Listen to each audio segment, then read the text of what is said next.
Hello, welcome and welcome back. This is Jacob and today we are gonna be continuing the narration and character voicing for the Siracusano side story in Arknights. And as always, to anybody who is new to the channel and these narrations, playlist is in the description of the video if you want to start from the very beginning. And even if you want to go all the way back and see where the story originally began, the playlist for Code of Brawl is at the very top, followed by To Be Continued, out of which you only need part 2 of that narration, which contains Wolf and Wolfpack, one singular mini story in there that is essentially like a intermission piece between Code of Brawl and Il Siracusano. But obviously, if you just want to continue with this playlist and start from the beginning, that is also there. Outside of that, thank you very much for the likes on the previous episode. They help a lot and mean a lot to me and the channel, of course, so thank you very much. And as always, let's begin with the recap of the previous part, and if you want to skip it, like always, there is the timestamp in the comment section, pinned comment by yours truly down below. But anyway, in the previous part, we pretty much began our scenes with Texas and Valak having a very, well, from Valak's point of view, have very heated conversation with Texas and stating his dissatisfaction with what Texas is and who it, or rather, what she is currently doing and who she is working for. Outside of that, Lavinia is trying to get in contact with Don Bernardo and having, basically wanting to ask him some specific questions about what is happening and why is he doing what he is doing, but is well, she has troubles getting in contact with him. She does, however, contact Texas over the number that Texas slipped into her pocket and has her basically escort her or deliver her, as that is the Penguin Logistics thing of, or point of order rather, to Don Bernardo. Meanwhile, Bernardo and Alberto are having a dinner together with Rubio and Bernardo's son Leon Tuzzo, as the two family heads are basically deciding to work together so that they can, well, solve some chaos in Siracusa. Meanwhile, Lavinia, with the help of Texas, arrives at the mansion where the two of them are having their dinner. Alberto's men are trying to stop Texas essentially, but they are unsuccessful, and Lavinia manages to get to Bernardo.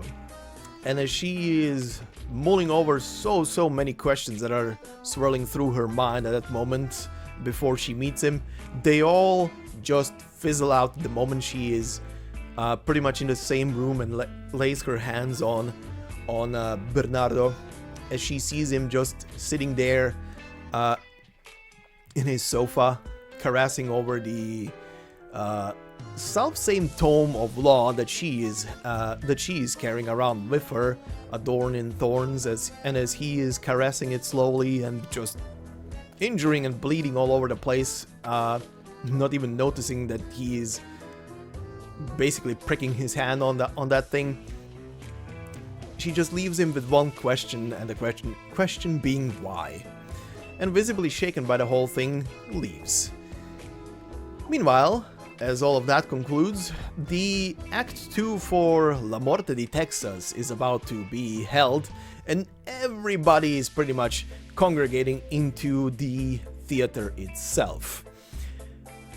Sora rushes to the makeup rooms to get prepared for her performance.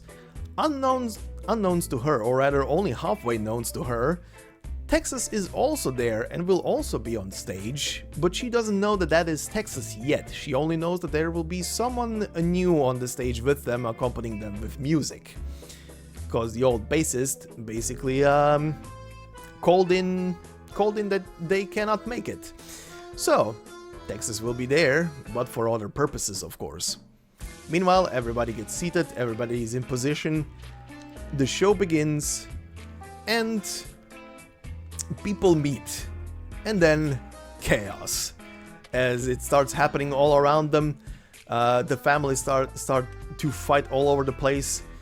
The balcony collapses with Lapland's help, Texas just pretty much grabs her sword that was hidden inside of the base and rushes up the destroyed balcony, whispering a couple of words to Sora before she leaves, and rushes up the balcony to go head-to-head with Giovanna, who she is supposed to pretty much murder there. But as the two of them meet, they start talking instead about the past and the current present. Meanwhile, as all of that is happening and the normal civilians at least have left the building, the three Penguin Logistics girls meet up very quickly and discuss the situation with a bit of help from our dear sleepyhead of a Laterano old man, while Rubio is having his own little talk with Don Alberto, sorry, not Alberto, but Bernardo, basically offering himself to be put into the same position in which the late Caraccio was in. In the meantime, Giovanna and Texas finish their conversation. They clash. Texas pretty much jumps out of the window after the clash. And the three Penguin girls decide to follow suit and immediately go and help her outside. Outside, Texas is being surrounded by pretty much everybody who was there, but the three girls arrive just in time, with yet again with a bit of help of from the Laterano old man, helping them out a bit from the side. But the four of them link up and leave the premises, back to their current hideout here in Siracusa, or rather, well, city. And that is pretty much where we ended up. Well, we ended up there, and then I noticed that there is a shit ton of other stuff that I couldn't fit into that episode that I somehow missed. But anyway. So, today, before we begin, we have a lot, and I kid you not, there is a lot of solo scenes. Starting off with Texas. So, let us begin. We begin, Texas's unlocks here on the ones on the streets are mafiosi, not ordinary civilians. Now, here was again a choice between the Penguin Logistic office or the outside Teatro Milano thing. I did go with the other option again, because I'm planning to record these all in one go for the final bonus episode with the critics. I hope you can see both of them. If not, well, it is what it is. But anyway, outside Teatro Milano. The street outside the theater would normally be Volsini's busiest haunt around this time, but the moment Texas sets foot upon it, everything falls silent. Before the full name can leave his lips, someone strikes him in the back of the head from the darkness, and he slumps to the ground. But nobody is to be found within the shadows, until the next man opens his mouth. "Over here, keep your mouth shut and follow me." With a muffled sound, he also falls to the ground. Texas stops walking. She stands beneath the streetlight, looking into the darkness around her. From the darkness comes the sound of a knife cutting through flesh, followed by a thud from a body hitting the ground. The pungent stench of blood gradually reaches the tip of Texas's nose. Someone is beckoning her into the darkness. A leading actress from Lungmen is going to be in the opening opera. What kind of role will she be playing? So, a couple of options were here to be selected. I went with an associate of Familia Texas. There is nobody here, only a radio can be found on the ground, from which a song from an opera is being played. The singer's voice is mild and melodious. A radio? An opera, a singer. What's the meaning of this? Sora? We then continue to... A singer's voice is coming through the radio. Is Sora in trouble? Continuing outside the Teatro Milano. Sora? No response, only a rustling from the darkness. Sora? She takes a sharp stride forward. Huh? Texas? What are you doing here? At the entrance to a small shop along the street, Sora is humming a tune beneath the lights, an intricate little box resting in her hand. What's that you've got there? A radio? Yep, but it's useless now, so I'm throwing it away. We still could use a radio for our hideout. I think Rasan might like it. I went with hand over the radio. This is a little present I got for you to celebrate our chance reunion. Received a surprise from Sora. Sora prepared a gift for her long-lost friend and still seems to be immersed in the joy of their fortuitous reunion. Texas gingerly runs her fingers across the small box, suddenly feeling a wave of remorse. She should have been the one to buy the gift. She was the one who made her friends worry, who got them involved in this mess. But instead it is their kindness that she now holds in her hands. I'm sorry, Sora. As long as you get it. Just kidding. What's with the stony expression? Let's head back to our place. Alright. Sora, be careful on your way back. I'll be over soon. Got it. Continuing at the Bellona estate. Signorina Texas, please watch your step on your way out. We've made it to the Bellona residence. Thank you. Texas prepares to push the door open. But from the corner of her eye, she notices that the chauffeur has not closed the car door to wait out front as usual. Instead, he nervously dashes away, not even remembering to put his hat on. Just as she hesitates, her outstretched hand resting against the door, the mafiosi to her sides immediately step up and push open the door for her. A fierce explosion of light and heat erupts in front of her. The man who pushed open the door have been blasted to pieces. Leontuzza whispering, "Texas? Still alive. Stay down for now and pretend to be hurt. There's going to be another group coming. Before I came here, I saw fighting. They should have known that the Bellonas and Salutsas joined forces. The Rasatis are having some issues now. Pardon? They wanted a chance to get rid of me, but didn't have the guts." "Who betrayed us?" "The chauffeur. He already ran, but he's not the only one. I'm sure of it." "Be careful. Someone's coming." Continuing with a battle stage, and then continuing with, "Maybe I'll figure something out if I go back to where I found the radio." Again outside the Teatro Milano. What brings you here?" "Unfinished business." "Oh, I've been busy working all night." "I just wasted the whole evening. Can I take that to mean you're behind all of this?" "It's not that complicated, Texas. I just helped you get rid of some obstacles. After all, I want to see how you tackled the last problem without those obstacles in your way." Continuing again outside Teatro Milano.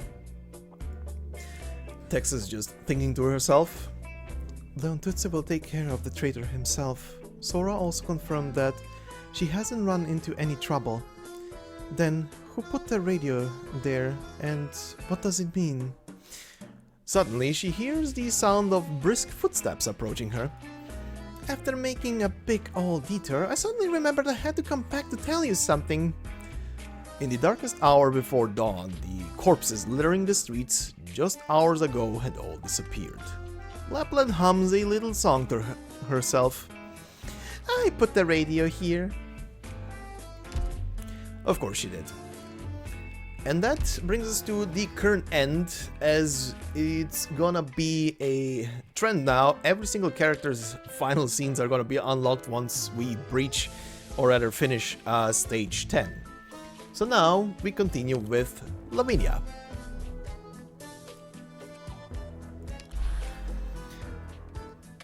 And let's see, hers begins for this part here.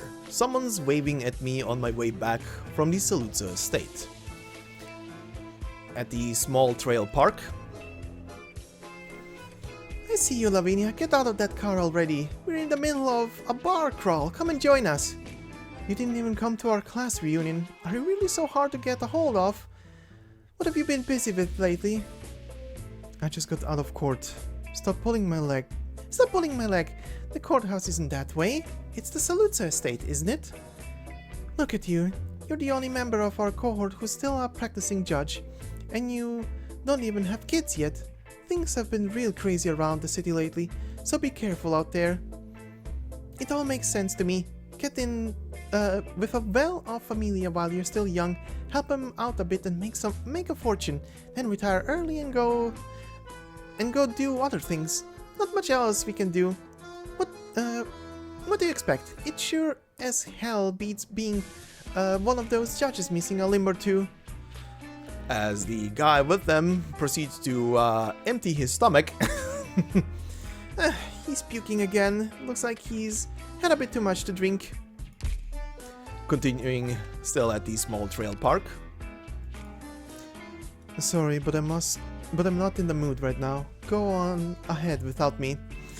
Yeah, I get it. I can tell something's eating you up when you get like this. Alright then, see you. Ciao! Lavinia gets back in her car and prepares to step on the gas. As the guy still empties his stomach. Huh? The two of us have a lot of catching up to do, so we're gonna keep drinking.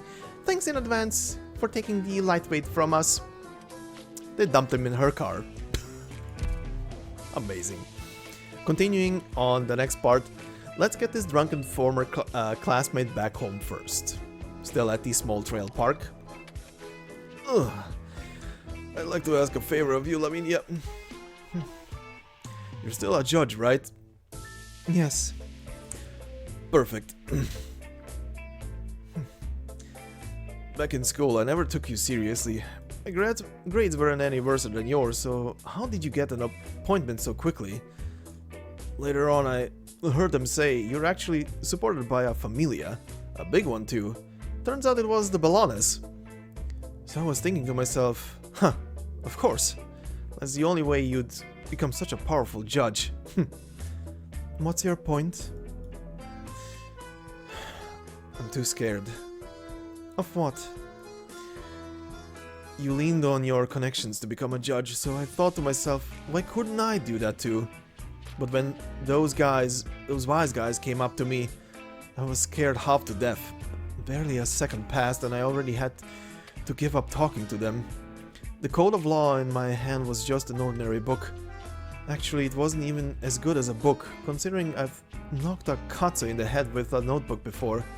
But when I saw those wise guys, I couldn't even muster the courage to open my mouth. Forget the whole justice thing. What the hell is that even? They're obviously criminals, but if they ever asked me to do them a favor in prison or even in court, I'd never be able to refuse. The backing of a familia. I'd be lying if I said I didn't have anyone backing me. But it's not like that's a good thing either. Maybe I never should have listened to him in the first place. I know, you've actually been doing things your own way. You're much braver than me, Lavinia. Also, I heard that Bortolotti is dead, right? His hand brushes against Lavinia's codex, the thorns around it pricking his fingers and leaving spots of blood behind. You're all much braver than me. Continuing on the next part, which is in the residential neighborhood. We're here. You can go out now. Oh, sorry, I got your codex dirty. Receive the codex. Lavinia takes back her codex, its surface stained with the blood of another judge. Do you plan to keep doing it? Yes. Lavinia recalls what happened at the Siracusa estate today. Now is not the time to throw in the towel. That's great. And I mean it, Lavinia. Maybe one day I might also go back to the law. And that is where this ends for now. Meaning we are going to our next candidate, which is Leon Tuzzo. And let me quickly take a peek. This continues here on Just Woke Up. Most of the wise guys seem to have gone to the theater at the Bellona estate. Where's the old man? The Don went to the theater. Leon Tuzzo plops himself down onto the sofa, and the other mafiosi step back respectfully. Leon thinking to himself, Conflicts, games, and fangs. Grey Hall, Siracusa, and the Bellones. Padre. He opens his eyes and looks at a short sword hanging on the wall. It's a gift his father gave him many years ago. It represents the acknowledgement and expectations conferred upon Leon Tuzzo, both as a father and as a Don of the Familia. And again, selected take the short sword. Continuing still at the Bellona estate, he reaches out to retrieve the short sword, before pushing open the doors of the study. Bernardo's study is spacious and bright. The chair in the middle of the room is missing its owner. Padre. Ever since I was little, I've always thought about what Familia Bellone should be. When I saw Il Signore dei Lupi, I didn't want to accept that it was a higher existence than me and my... I didn't want to accept that it was a higher existence than me or my familia. Could it be that everything I've known, everything I've done, it's all been nothing more than the games of higher beings? Is that what you had in mind when you gave me the sword as a favor from the Don? Even if you were sitting right here in front of me right now, I don't think you'd answer that question. You might see me as a disobedient son or an unqualified successor, but I've never tried to deny who I am. If you were wrong, then I will prove it to you. If I was wrong, I'll rethink everything I have to do. But what was never an option is hiding at home while other people fight for their lives. Continuing at the Teatro di Milano. What time does the performance start?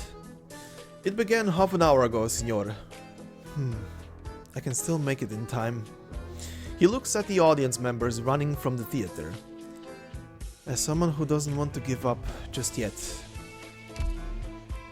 And then we continue with... Where's Lavinia? There's something I need to tell her. At the broadcast tower.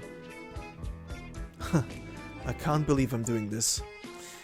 Thinking to himself, but if I still don't find her here, that would mean she's avoiding me on purpose. Lavinia, you better not get too far ahead of yourself just because you're eager to prove your ideals, just because you want to change the country. None of that is worth your life. Continuing at the small park. She's not in her usual strolling spots, but there's nothing strange about that. There's no way she'd be in the mood for a stroll right now. Then, what am I doing looking for her here? Am I going to tell her to stop, explain my ideas to her, offer some worthless condolences? Maybe it doesn't even have anything to do with her. As the heir who's fallen out with his Don, as a man who can't see through all the chaos, what should I be doing? Continuing outside Teatro Milano. She's not in her favorite theater either. The last time I watched a show here, my father hadn't started any of this stuff yet. Joining hands with the Saluzos to murder Donna Rosati. We've been doing things the old Siracusan way lately. Our familia is still antiquated at its heart. And that is where his part ends for now. And we continue with our next candidate, which in this case is Demetri.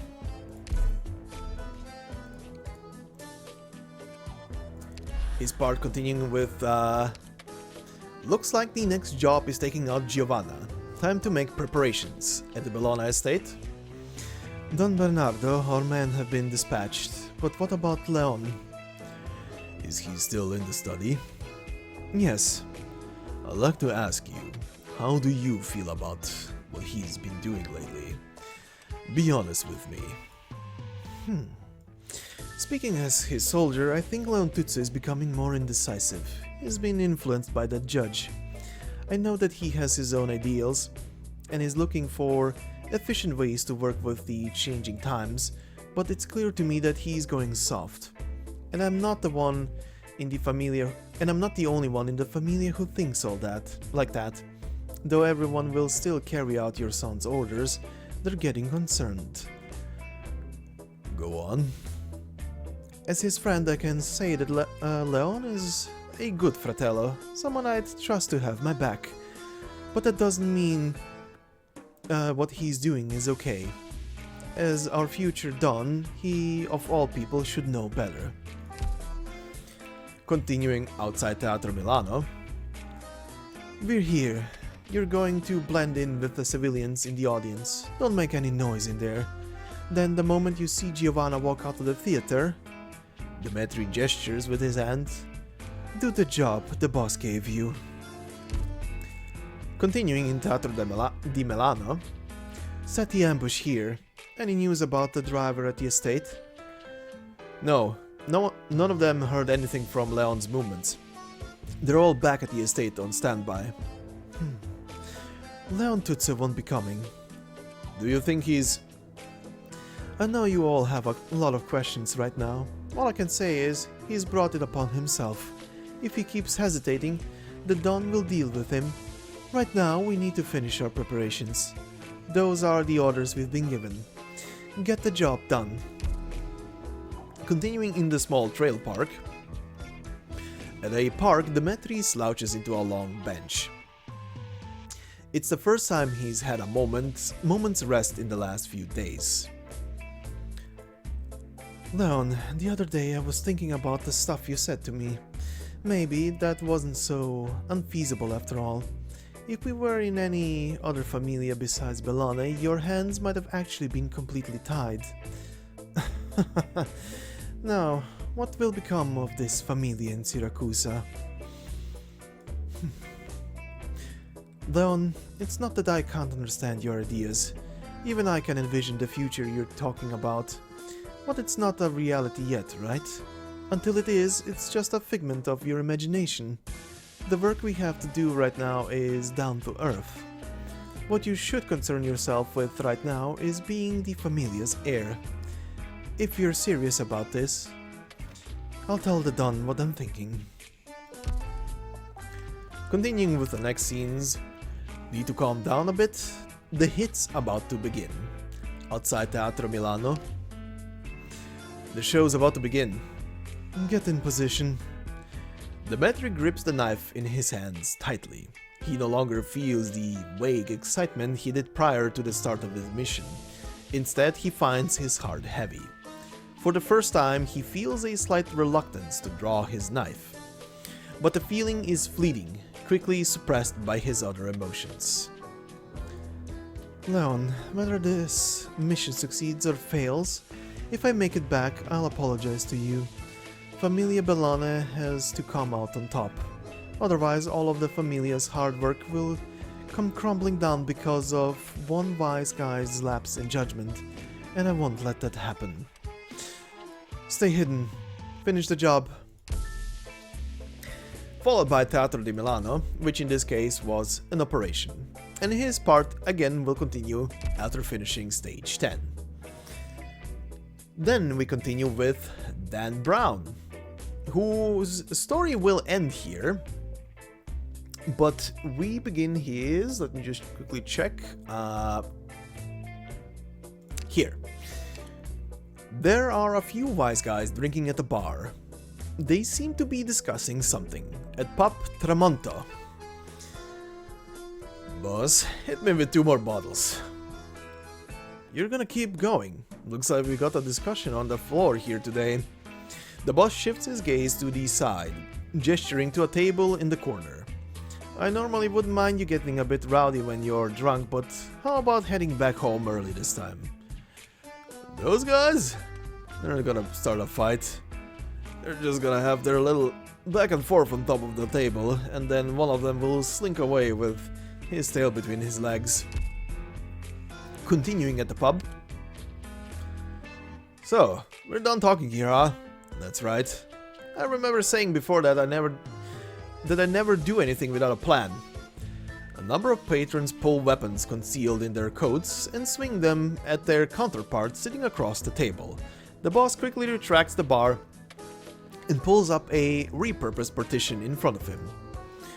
The car wash worker remains in his seat, squinting through drunken eyes at the two groups of mafiosi who just started fighting inside the bar. In the middle of the brawl, he suddenly bursts into applause. Continuing at the pub. Bravo! You, pipe down over there. Perfect. This is what I wanted to see. His head tilts back as he leans into his seat, closing his eyes contentedly as he drifts into sleep. Next scene continues. Gonna talk to Ben again. Think I've figured some things out. At the Pizzeria Martino. Like the label on this wine, slap it on something and you're free to feed on the people whom you fooled. Where are you going? Nowhere in particular. I'd like to go and see another opera. Will you understand it this time? That's not it. What you said, I want to give it a try. Did I say something? Again, multiple choice, I went with the trappings of civilization. You still remember after all. Continuing outside Teatro Milano. What are you calling me out in broad daylight for? Yesterday's show wasn't good enough for you. Why would the theater put this on? Come on, I rented this box. I'd like to invite you to watch a truly worthy show today. Make no mistake, signor. Today you are one of the upper crust. Continuing the next scene. Time to enjoy a show from the opera box. In the Teatro di Milano. Come, we must sit in an orderly fashion. Sit upright, with your backs against the seat. Do not prop your feet up on the table in front of you. How does it feel? Mighty uncomfortable. No, this is how one ought to enjoy an opera. This is how they all enjoy their shows. Now, you're one of the upper crust. Everyone respects you. Why don't you try putting your feet up? Push everything off the table and set your feet up on it. Then taste what they just brought out to you. A lump of still bloody meat. Now, do you feel it? How do you feel? There's no way in hell I'd feel comfortable here. You're exactly right. Then how about we do whatever we want? A duel scene just happens to be unfolding on the stage. The protagonist just picked up his dagger, bringing it down on his opponent. Whoa, what an incredible combination of lighting and sound effects. The foe has been downed. Bravo! Finally something I can understand. Give me more of this. Bring the wine. This is barely anything, and you aren't bringing out more yet. There is a knock at the door, brief and gentle. The waiter outside will not step into the box without permission. Excuse me, signori. I apologize for interrupting, but we would be honored if you could please allow the patrons downstairs to quietly enjoy the show. The car wash worker looks over at the door to the box, which has been opened just a crack, and walks over. Why are you so scared to come in? Why are you talking to me from out there? Nobody answers. Just because I'm some random guy who happens to buy a ticket and book a seat in this high-class box. On stage, the duel is about to come to an end, and applause bursts from the audience below. None of the audience sitting in the rows below are complaining about the noise from above. I get it. Because I'm sitting here above the stage, none of you dare to challenge me. Even if I am still me. But I'm not me anymore. This is how you all are. The friend sitting behind him does not lift his eyes to watch the performance on the stage, nor does he care about the mumbling of the car wash worker standing at the door. He simply continues to knock down glass after glass of fine wine poured by the attendant next to him. I get it now. Here, the key to the box. I'm gonna head out, so make sure you take good care of him. Throw away the key. Continuing with the next part, the Don wants me back. I'll decide after I take a look around the new city. At the repair shop. Think carefully then. Once you figure it out, you're always welcome to come back. Oh, I'm already in the new city area. It sure is clean here. Doesn't look like Siracusa at all. Can't even find a single shady little alley full of dead bodies. He begins to turn back, weighing the wrench he always has with him in his hand. Doesn't look like Siracusa at all. You sure that's him? You think I'm gonna forget a guy who met Salute? You sure that's him? You think I'm gonna forget a guy who met Salute personally? I got no idea who he is, but I can't let him leave here alive. Go. The car wash worker turns his head, and sharply before the sound of the wind even reaches his ears, a face revealing a grin of exhilaration. Ah, this is how it should be. Continuing at the Chitanova Main Street, which was the operation, followed by the next part and the final part for him. Guess I'll head back to the Familia then and pay my respects to the Don at the Siracusa estate. You're back. Didn't have any appetite for the new stuff after all, that's all. At least this'll let me do something interesting.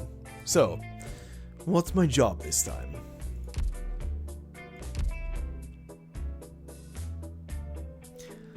Alright then. And with that, we follow to our new candidate here, which is Sora. Return to me the moment that should be mine. That is all I ask, nothing more. When she found out that the theater she worked for was more than meets the eye, her resolve to protect her friends only grew stronger, regardless of what their identities might be.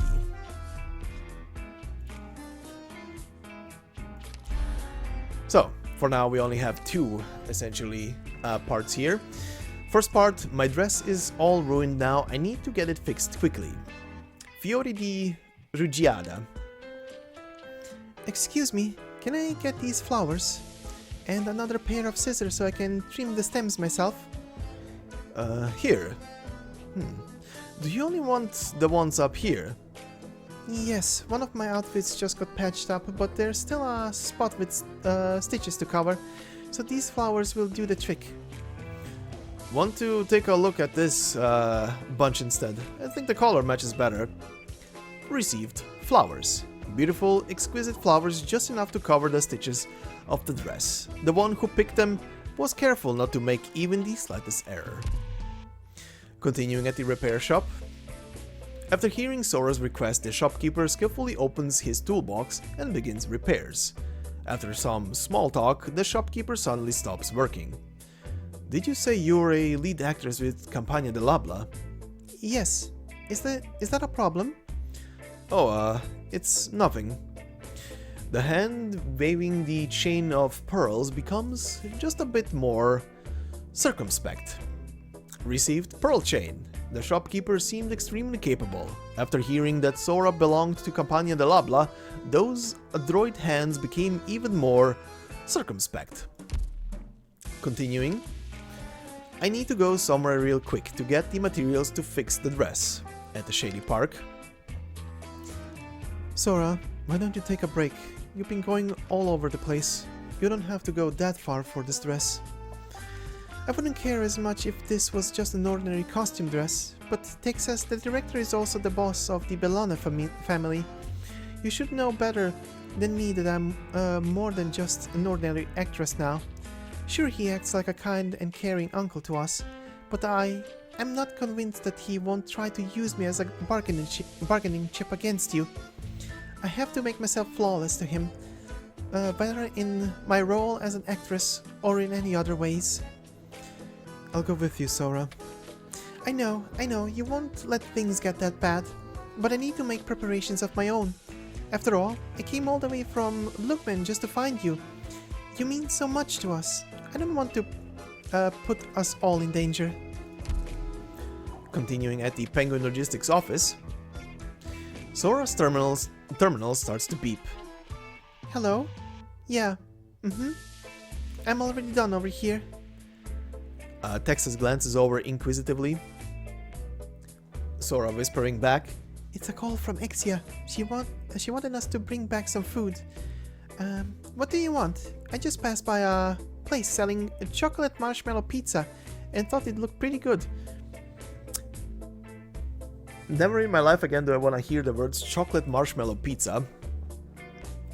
And I'm not picky, and I'm not gonna tell anybody don't put like fruits and stuff on your pizza and stuff like that, but I do have to say this. If you're putting chocolate and marshmallows on a pizza and melting that into that dough, that, outside of the shape of a pizza, is not a pizza anymore, in my opinion at least.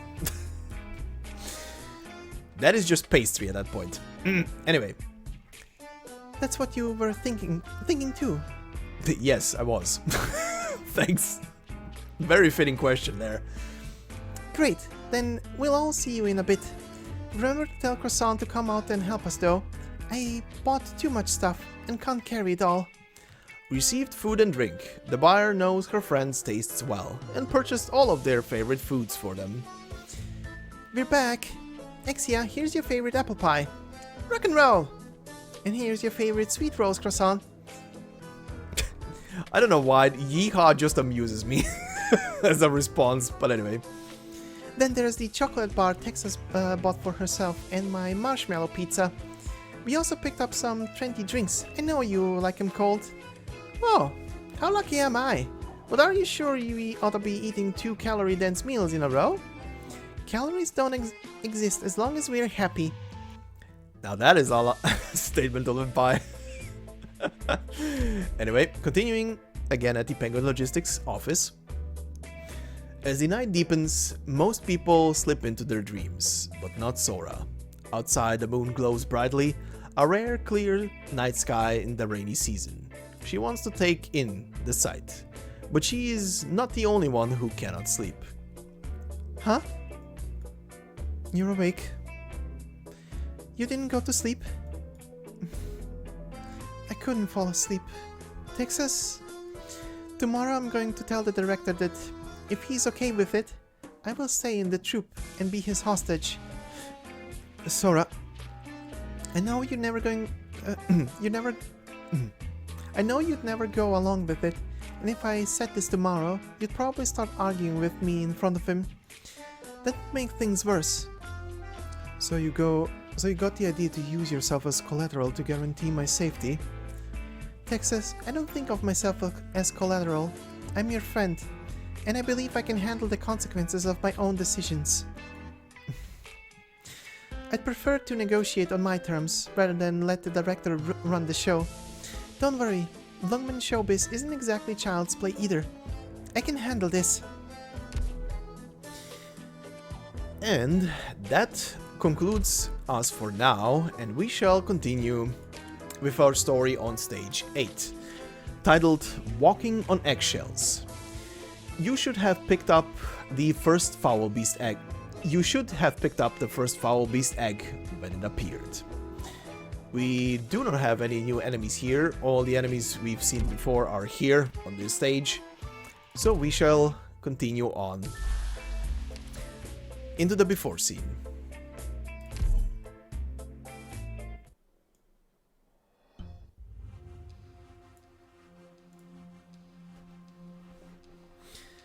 Here's the pizza you ordered. Grazie.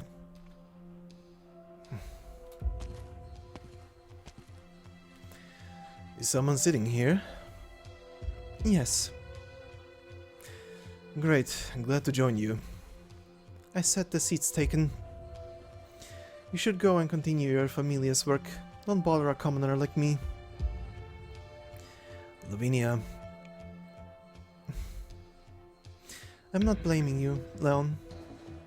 I don't blame Bernardo either. If there's anyone to blame, it would have to be me. It's my fault I was born into this country and still cling to these fantasies in my heart. I have no reason to blame either of you. I'm not trying to reason with you at a time like this. I know full well that comforting words mean nothing right now. Even though I'm a victim just like you, it's only natural that you see me as a perpetrator. All I can tell you is, I still haven't given up.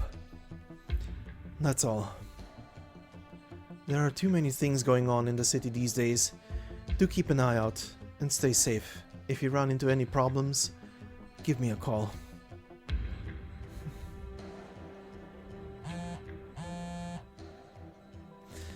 Secretario Rubio.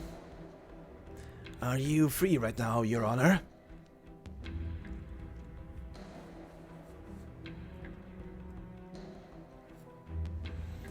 Folks on the street seem mighty jumpy. What happened yesterday was a pretty big deal.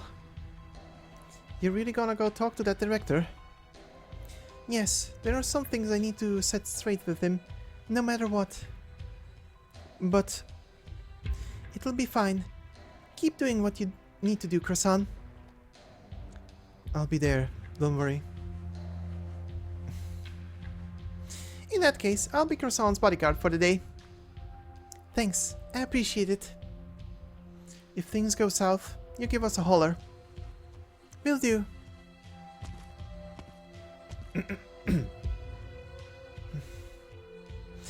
Croissant, you're thinking about the whole business with Texas again, aren't you?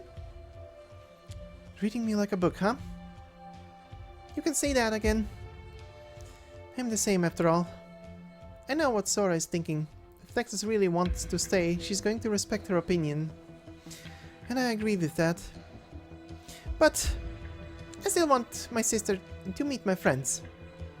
At least if there's any way to get Texas out of Siracusa safely, you'd want to find it too, wouldn't you? Yeah, reckon I can't hide anything from you. Probably couldn't hide it from those two either. Just like we can understand what Sora is thinking, they understand what we're thinking. But this is still Siracusa, and Texas is tangling with some of the biggest shots in the country. I got no clue what I'm even supposed to do. Oh, I thought you wouldn't, I thought you would have figured it out. Huh? Speaking of big shots in the country, didn't we meet one of them yesterday?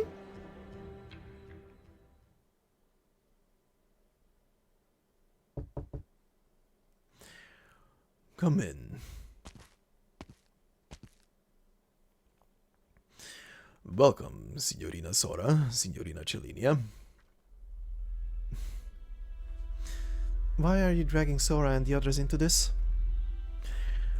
Sora's resume coming across my desk was honestly a coincidence. Of course, it could also be something of an inevitability. After all, Compagnia dell'Abla is a pretty well-known troupe in Siracusa. But what most fans don't know is that the troupe's director is actually the Don of Familia Bellone. That, of course, is a secret. After all, I have handed the Familia's business in the city to my son, and I'm no backseat driver. Signorina Celinia, Signorina Sora, I've been directing this troupe for 6 years. I hope the two of you can at least believe that my pursuit and love of the arts has nothing to do with my business. I too would like to see Signorina Sora shine dazzling bright on stage, if I could. Then let the two of you finish your heartwarming reunion. But you don't particularly care if she does get dragged in, do you? Drop the pretense, Bernardo. No matter how you try to sugarcoat it, even if meeting Sora was just a coincidence, how could I expect you to care about her safety? Enough jokes. Lovely, Celinia. This is the first time I've seen you angry since you got back to Siracusa. Director, there's something I need to know. By all means. Is the agreement between the two of us still valid? You're talking about... That even if I found Texas, I'd stay with the troupe and continue performing. Oh? And here I thought you come to terminate our contract. What I can do is totally insignificant in the face of the conflict between families. It'll be too hard for Texas to protect us in all that chaos.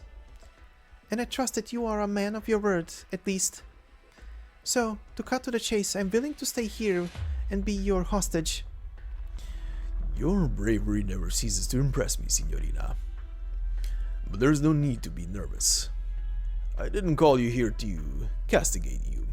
In fact, what happened at the theater was meant to be a healthy exchange of pleasantries with the Rossatis. What you've accomplished has already surpassed my wildest dreams.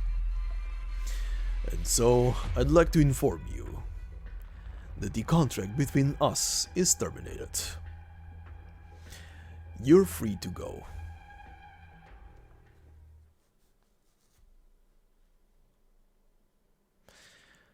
From now on, Celinia is no longer under Familia Bellona's protection. Is this bargaining chip enough to satisfy you, my friend? Satisfy me? You think I'd forget who brought her back in the first place? All I want to know is, what was the point of this, from the very beginning? You should thank my son. He was the one who convinced me you were someone to cooperate with. Leon? I see. I've always been optimistic about Familia Rossati's development. Celinia was just the one who built the foundation for our cooperation today. In other words, even if Leon Tutsi didn't come to me, you would have. Like father, like son. Touching. I just hope my son can learn a thing or two from your drive. Listen, Bernardo, other people might fall for your tricks, but I won't. Of course, Valak. I did these things only to show you who really stands in your way. Oh, is my biggest obstacle not sitting right in front of me? If you think you can get me to betray my Donna, keep dreaming. Perish the thought. No, this is a reminder. Deep down, you know the truth. Celinia's visit has greatly affected Giovanna. Everyone in Siracusa respects Salvatore, but respect isn't blind obedience. Salvatore's era ended 7 years ago. In this day and age, are you still willing to serve Giovanna to protect his legacy? You could have soared higher and farther. The Donna works for the greater good. Is the greater good she wants the same one you want? Familia Rossati used to dominate Colombia, standing on equal footing with the Texases. Coming back here to Siracusa, they're pushed around by the other 11 Familia. Shouldn't your Rossatis rise above the other Familia and drag Signorina Sicilia down from Grey Hall? Stop talking like you know me, old man. I don't know you, but I know people like you, and I know the look in your eyes. Not a single man alive could ever get comfortable with the stagnant cesspool that Siracusa has become. You understand that when you saw Celinia walk out of that room alive, didn't you? Even if that's true, even if what you say is right, that's something for our familia to figure out. Aren't old-fashioned familia like yours the most reluctant to get their hands dirty? Are you telling me this is what Siracusa's dignity means? Wrong again, Valak. I invited you here to share an opportunity with you. An opportunity to overthrow the existing order in Siracusa and establish a new one. Why the Rossatis? 60 years ago, Signora Sicilia brought back two things from Laterano: guns and order. Today, people think a unified decision of the Dodici Familia created Grey Hall. But they forget how Signora Sicilia got the Dodici to sit down together. Absolute power. Alberto is too prudent, too analytical. He's been cautious this whole time. And prudence isn't what I need to take on Signora Sicilia. What I want is a friend who's also looking to overthrow the existing order. Think about it carefully, Valak. This is the best opportunity you're going to get.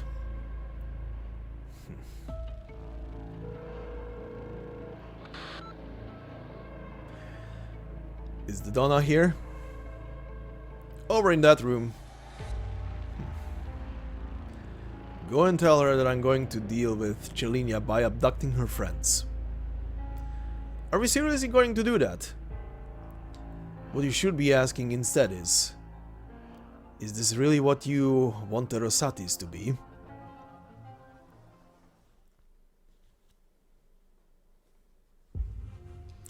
You sure the guy we met yesterday was all that wonderful? Yeah, I got a hunch. Why would such a heavy hitter be hanging around this town, though? I think it makes sense. If I were in his position, I'd do the same thing. Hearing it from you does make it sound convincing somehow. But how do you know he's at the courthouse? Oh, there you are. This motherfucker. Well, do you remember the last thing he said? It gave me the impression he'd normally be in court, not at church. Right, sir? Sir?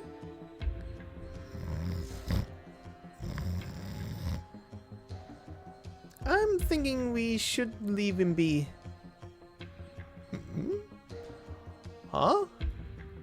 Oh, it's you kids. Hello there. We came to ask you a few questions. Good, good. Take a seat.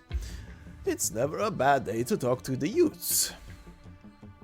We got a friend who's all mixed up in a contract with them families. They got her doing all kinds of things for them. We've been not noodling on whether or not there might be a way out for her.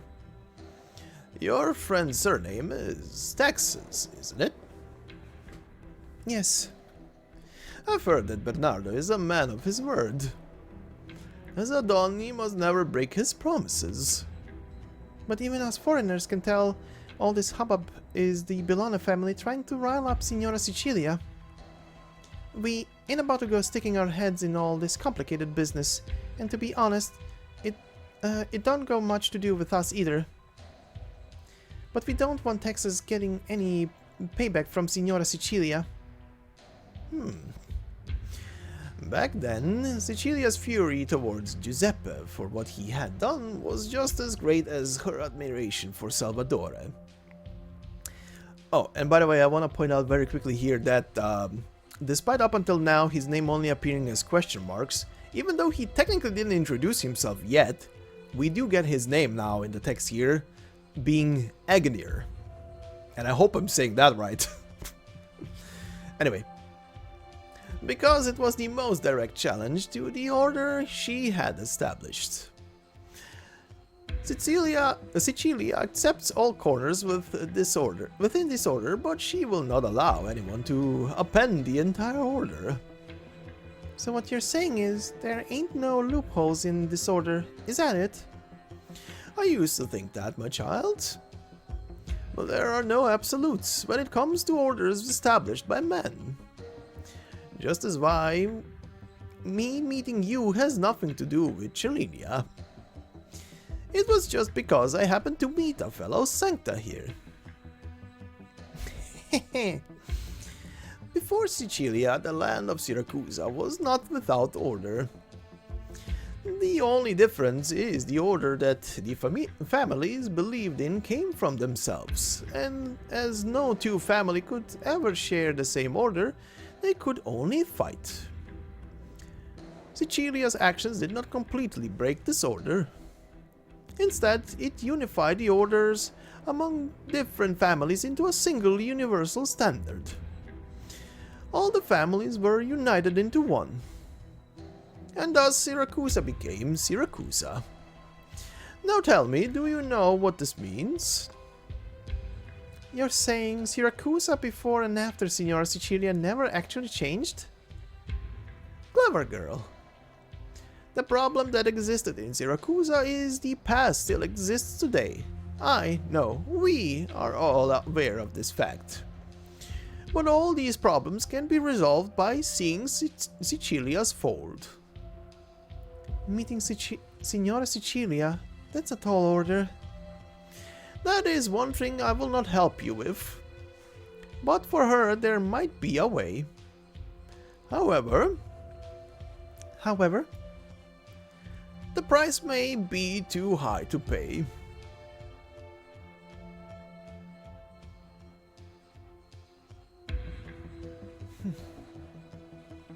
Donna? You've been staring at that necklace in your hand since last night. This is a symbol of trust given to me by Signora Sicilia for picking up the pieces of Familia Texas and leading the Colombian Familia back to Siracusa. Oh, it must be pretty valuable. Are you gonna use it to help somehow? I'm still on the fence. You said Valak plans to attack Cellinia's friends? Yes, they stepped out a while ago, but when they get back, we'll have an ambush in place. Where are you going? To buy some chocolate.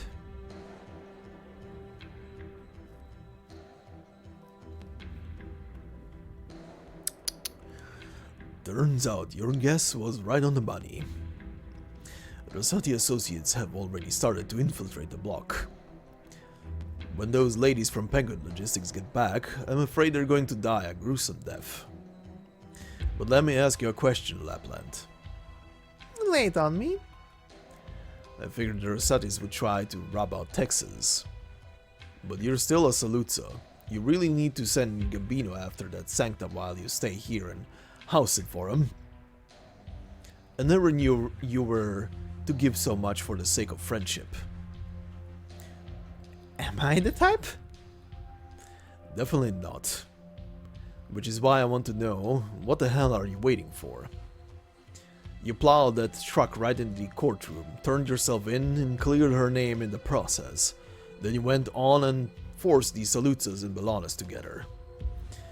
I got no clue why the two familia actually started working together, but there's gotta be another reason for it, right? You know that might be helping the Bellanas, you're also helping her. And that's before we talk about how you gave her a hand in yesterday's assassination. You say you want to prove to her that Siracusa is a swamp you can't escape. But it looks to me like you're trying to help her escape. If I need to kill a few of her loved ones or do something to piss her off, just to prove my point, all that would show is how paranoid I am. Wouldn't get anywhere with that. If it's real, if it's a fact, then it'll happen, even if I just stood by and watched. But actually, even that isn't good enough. I can't just get out of her way. I have to give her enough help so that in the end, she has to finally admit that all her struggling was for nothing. Doing it like that would bring you some satisfaction? Dunno. All I do know is there's no other way. So basically, you don't know what to do either. Yep. And I never said I did. And you, Capone, you should be more like Gambino and realize that you'll never get the answer you want from me about the two of you. You already knew, He wants to stage his comeback by joining up with the Bellanas. But what about you? You're still standing here. Do you seriously think you're my vassal? Or are you hoping there's enough room for you on my path?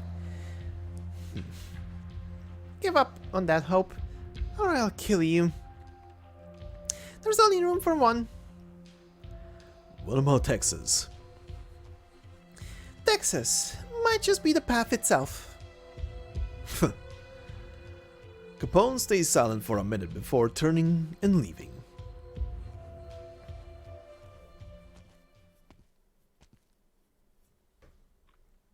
Ah, what a pleasant surprise.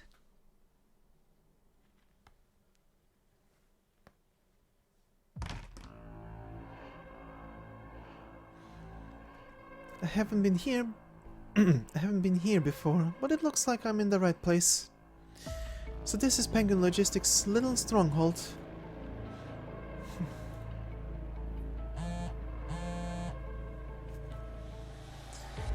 Miss Katerina?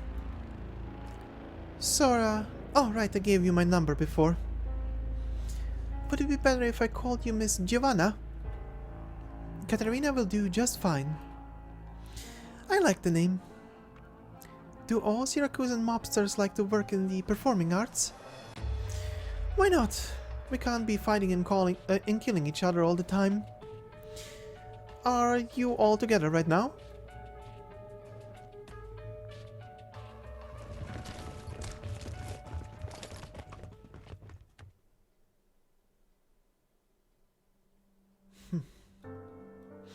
Miss Katerina? Never mind. Sora, would you mind telling me more about your penguin logistics? Huh? For example, how it came to be, and how Chelinia joined. I'm not too clear on the details myself. After all, penguin logistics was already a thing by the time Texas saved me. The boss mentioned a few times how he set up penguin logistics after he met Texas. But when it comes to stuff that happened after I joined, I could talk for days about that. We've been living together for years. I'd really love to chat with you more, if we get the chance. There's a lot I'd like to tell you about Chelinia. I also want to hear more from you about her life in Lungmen. If you ever get the chance to drop by Lungmen, we'd be glad to show you around. Really? You're not worried about my business? What matters is you were once Texas's best friend. Chelinia truly is blessed to have met a woman as kind as you in Lungmen. If you ask me, she's best to have a friend like you in Siracusa who's always thinking of her.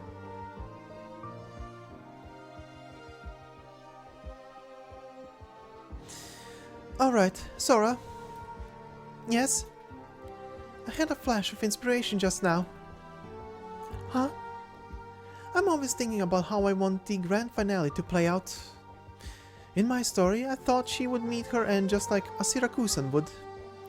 Surrounded in a narrow alley, incinerated by a car bomb, so on, so forth. These little excerpts from reality are so overused that they have turned into their own tropes. I want to escape the tropes, and in this story, have her become the least Siracusan. I've been trying to find a Siracusan archetype, but haven't been able to define it. That's the source of my writer's block. But right now, it's starting to come back to me. There are no Siracusans. Chelinia, Texas finally disappeared in the conflagration, and nobody knew what became of her. Miss Katerina, are you... I'll be back later. I'll have some presents for you girls. Valak, if memory serves me right, you're trying to kidnap Chelinia's friends. They're not even back yet, and you've gathered a whole mob. I would have if you didn't show up. I'm extremely disappointed, Donna. No, Giovanna. Were you that impatient with me? It's not a question of patience, it's just... Why should we wait? Why should we have to sit here and wait for the blessing of some antique? We followed you to this country, waiting to become masters of this land. And now we have an opportunity. Are you so sure? Your certain victory is within your grasp. Nope. I'm not even certain I can deal with that antique. But I know Bellana really wants to bring us into a new age. And I've got a hankering to make a big bet. How many are willing to follow you? 70%. What about the rest? I'll convince them. Or you could do it for me. If you decide to change your mind, Giovanna, you're still our boss. Looks like I brought up some good soldiers after all. Sorry, Valak. Is Texas more important to you than Familia Rosati? I just don't think this is how things should play out. The way I see it, some things can only play out like this.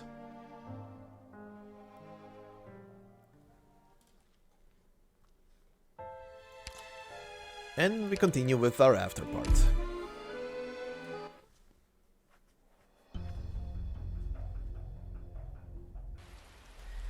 Texas!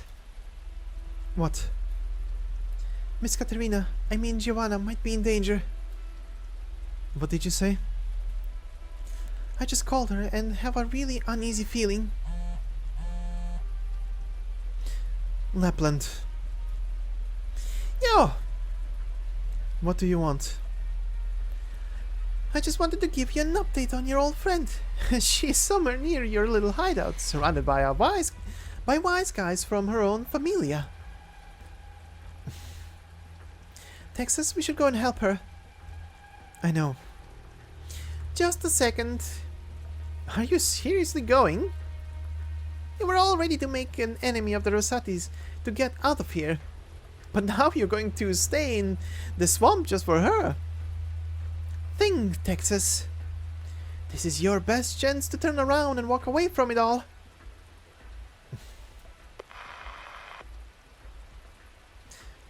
Sora.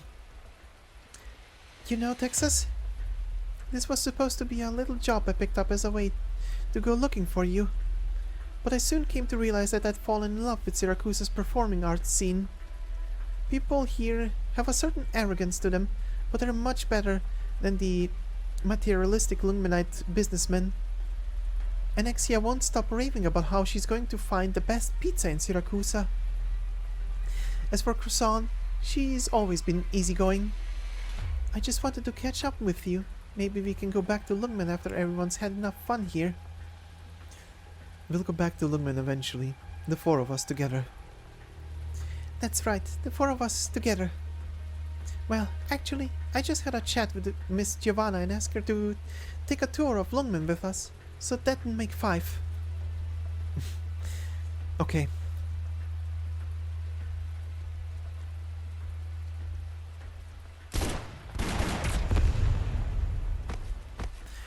A number of people have collapsed in an alley.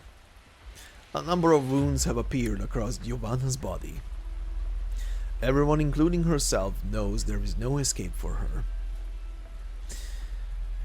Give it up, Giovanna. Got anything to drink, Valak? Go grab a bottle from the car. Yes, sir. I've thought about it before. If we would have been better off getting into certain businesses back in Colombia.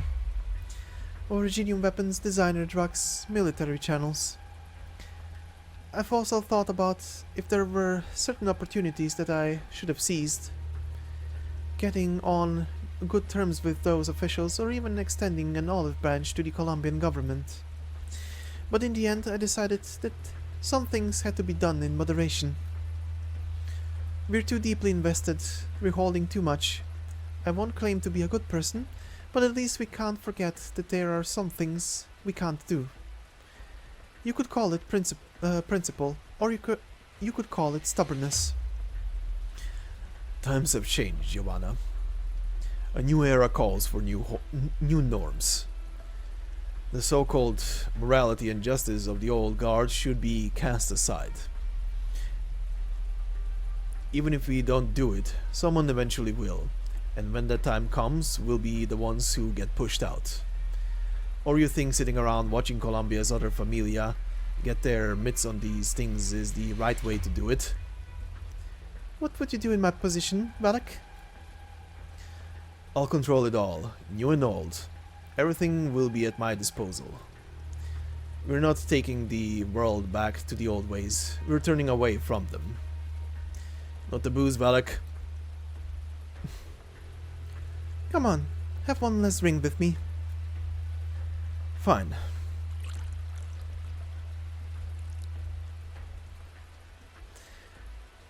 This one's my favorite. You've been waiting a long time for this, haven't you? It was supposed to celebrate your return. Huh. Well, how about that? From here on, you're Don Rosati. Giovanna? Do it.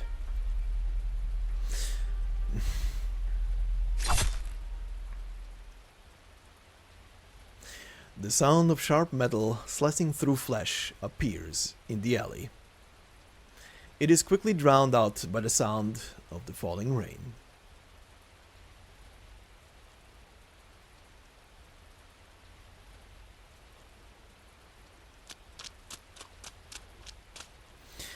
Texas knows she is already too late. The alley is scarred by traces of battle, and blood spreads out across the ground. Her gaze goes to the source of the bloody water, where a familiar figure lies fallen. Her heart quivers. Giovanna!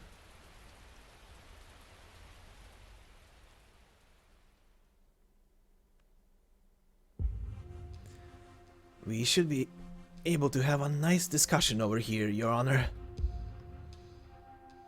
I won't become your accomplice. Accomplice? That's a rather extreme choice of words. Shouldn't you be thanking me for saving your life? Forget it. Just treat it as an act of kindness on my part. The upside about you young folks is that you're go-getters. The downside is you tend to overdo it. There's nothing I particularly need you to do for me, actually. I just don't want to see an outstanding young woman like you fall. You? Really? I think the Karachi incident has given you some misconceptions about me. No, I don't think it has. I happen to care more about what's in front of me, that's all. The government is just the cloth draped over Grey Hall's round table. Lavinia, everyone in Siracusa knows of Signora Sicilia's lament. But I'd imagine there are few who understand the source of this lament. 30 years ago, there was a group of youths like you who naively believed they could free Siracusa from the Familia.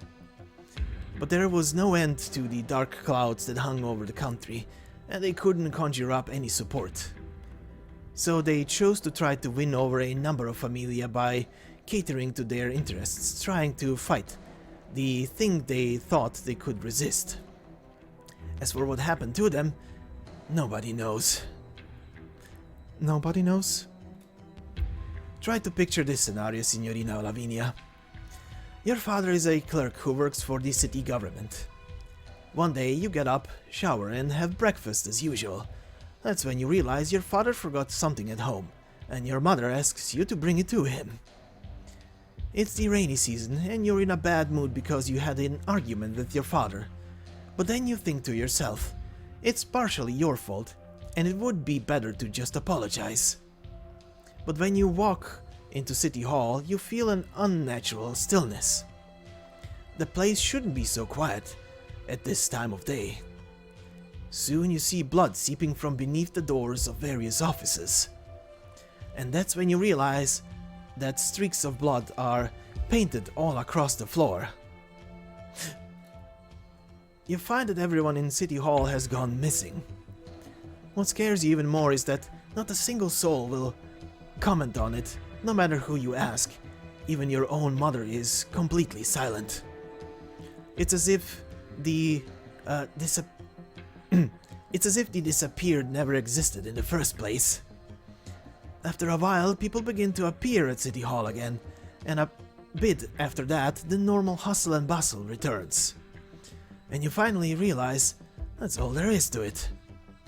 That's when Signora Sicilia's saying really starts to spread. The government is just the cloth draped over Grey Hall's round table, and naturally, the tablecloth can be changed at will. When you've lived through it, you'll understand. Anger. Of course the anger is there, but what happens after the anger passes? After anger comes nothing.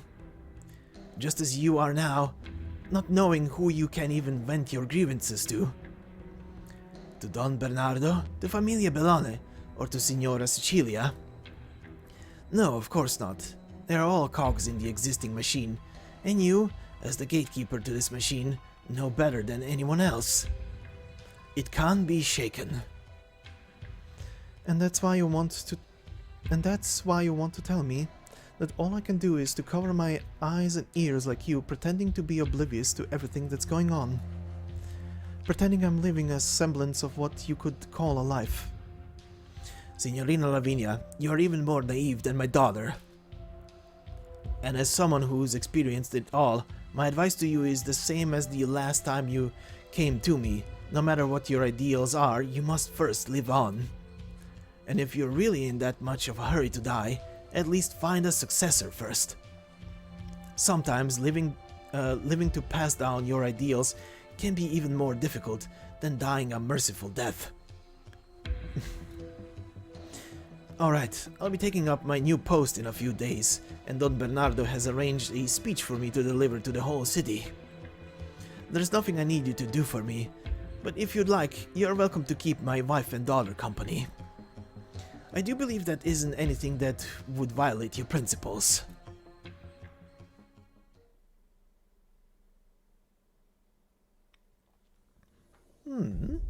You're not going with the rest of your friends, my child?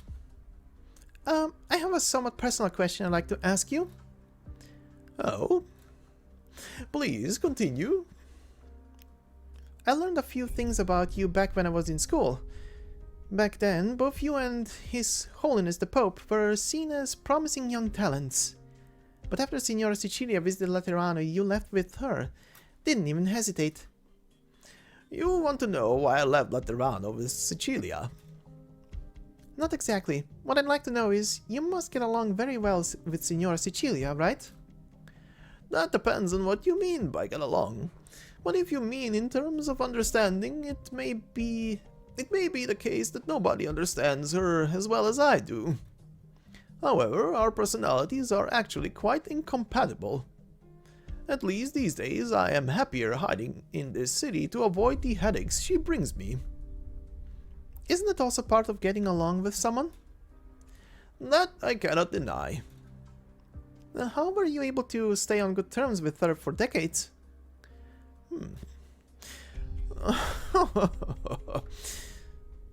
Senor Agonir? I'm serious. An excellent question indeed, my child. You certainly ask much more interesting questions than your friend.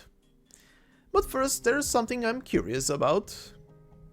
From the description you just gave me, you seem to get along very well with Texas. That's right. We're the best partners out there. You don't doubt your friendship at all. Not even a little. In that case, I see now. The reason behind your question. Shared empathy allows you to treat people without reservation, but you still have doubts about the process of getting along with those who lack that empathy. Moreover, it is not deception that you fear, but this doubt itself. You are ashamed of this doubt when you are reciprocated with nothing but sincerity. But at the same time, you are also afraid of how you will handle yourself if these doubts prove to be true one day. Is that the case? Yeah, that's exactly what I was thinking. I think every Sancto who leaves Laterano will encounter this problem. When Sicilia came to visit Laterano, I was tasked with serving as her guide. However, I did not leave Laterano with her because I was persuaded by her ideals, as the rumors claim. Sicilia was still young at the time, and no matter how talented she was, it was impossible for her to instantly come up with a way to change Siracusa after but a brief stay in Laterano. Her ideals were puerile and unrealistic, but they happened to resonate with some of my own thoughts at the time. We discussed and argued our ideas day and night until finally I decided to go with her to Siracusa to settle them. Discussing and arguing. Yes. Even after coming to Siracusa, we never settled the arguments between us. As a matter of fact, our views on Siracusa have never quite lined up. But this does not prevent us from understanding what the other is thinking. So the key is discussing and arguing? What do you think? I don't think that's right. I don't think Texas and I ever had any serious discussions about anything. I'm not even sure when it happened, but we somehow became really good partners. You're a perceptive one, my child. In the end, what kept me bound to Sicilia was not ideals, convenience, or even emotions, but time. Time? The passage of time will bring most gaps and bind people together, regardless of what they think about it. You'll always be good partners, won't you? Of course. Always and forever. Then all you need to do is keep moving forward. You will experience many different things, as will she. Perhaps your stories will individually have very little in common. But as long as your lives intertwine at some point, well, you'll have nothing to worry about.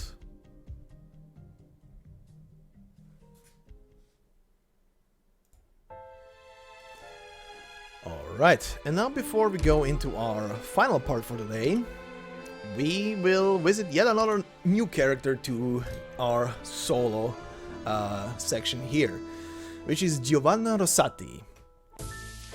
Come back, O bygone days. You were once so beautiful. The Colombian familia needed to establish a foothold, and could have done all manner of things to accomplish that, if she hadn't drawn her line in the sand.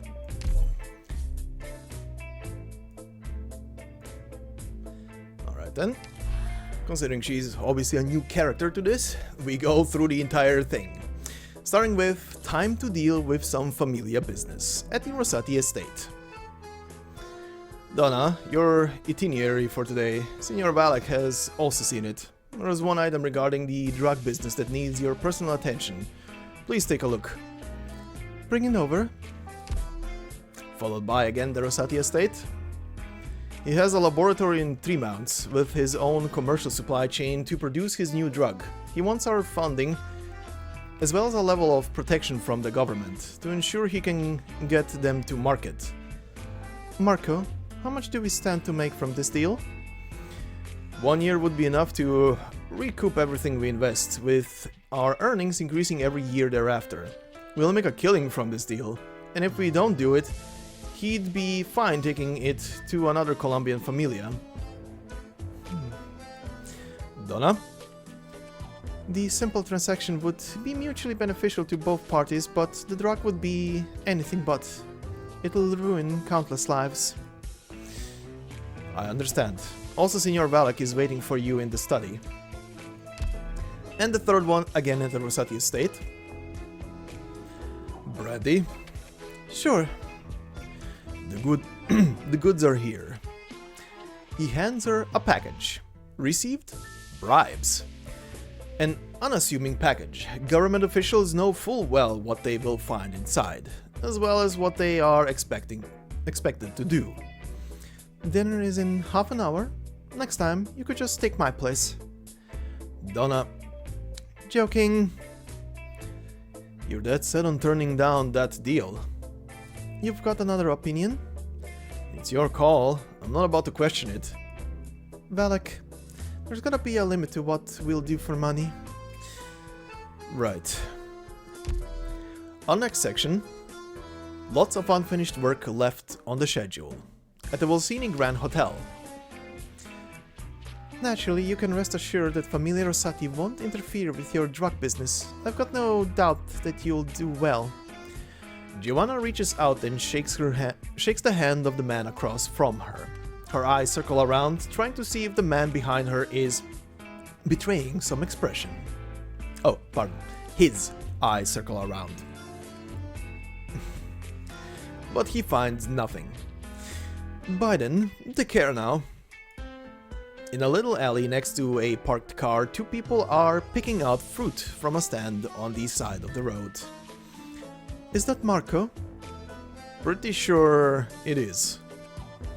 Personal under-the-table deals are against the rules, but a lot of wise guys are out there to make a little extra money. I don't want to be the one to close the loophole. He broke the rules, Donna. A familia's gotta stand firm. Remember to pay the fruit stand a cleaning fee. Of course. Then at the back alley, which was a battle section, continuing at the Teatro di Milano. You want me to promise you I'll kill someone off in a romance opera? In return, I'll do anything I can for you, within my power in the government. Giovanna gently sets down a package on the small table in front of her. The man at the box's entrance steps forward, lowers his head, and slips the package into the inner pocket of his coat, leaving behind a dagger in its place. This is a dagger I can't handle myself, and I hope you can help me do the job. Received, official's token.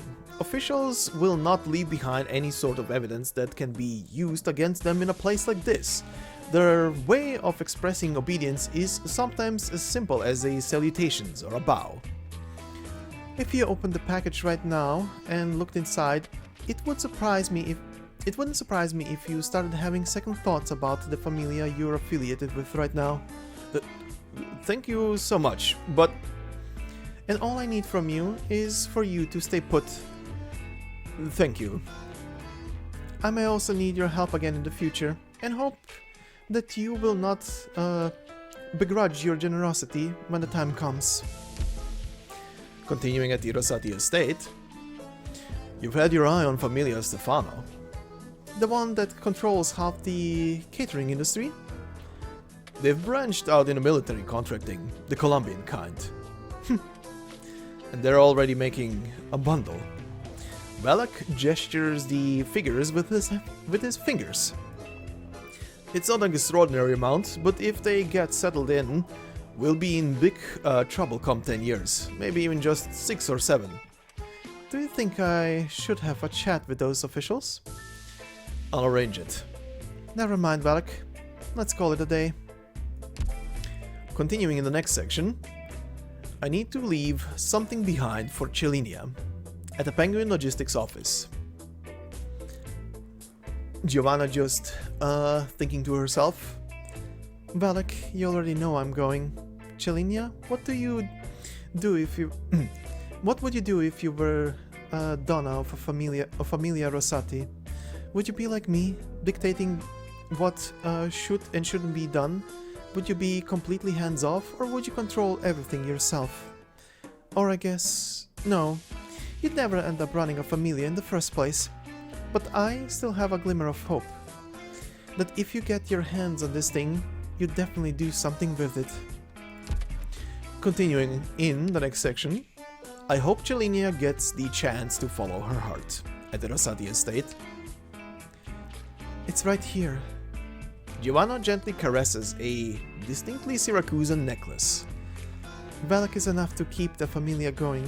For a while after that, he won't be targeting you. Beyond that, the two of you will stand on opposite sides. But if you run into Signora Sicilia... It's funny, really. Even though I've been looking forward to walking the same path as you for so long, I've never actually understood what you wanted to do. But whatever it is, you will make a difference. And continuing again to the Rosati estate, these things definitely can't be left here when the time comes. Maybe I'll have that Sora girl help me out with some scripts and letters. She probably doesn't know what's going on. Well, not necessarily. She's also like Chilinia, honest to a fault. But there's no other way. Maybe I can trick her for a while, and that'll be enough. Giovanna gently strokes the fountain pen in her hand. If only I could write another script with you. It's not like any of these have anything to do with you anymore, alright? From now on, only write the purest of stories. Those are my favorites. And I selected here put down the fountain pen. And for now, this is the last one until we complete stage 10. And as she kept talking there, we do have an item on her, which is the fountain pen. An exquisite fountain pen. Its user cherishes it very much. And the nib has been honed into a shape most suitable for her after thousands of compositions. Alright, and we shall continue now with the Troublemaker at the Broadcast Tower.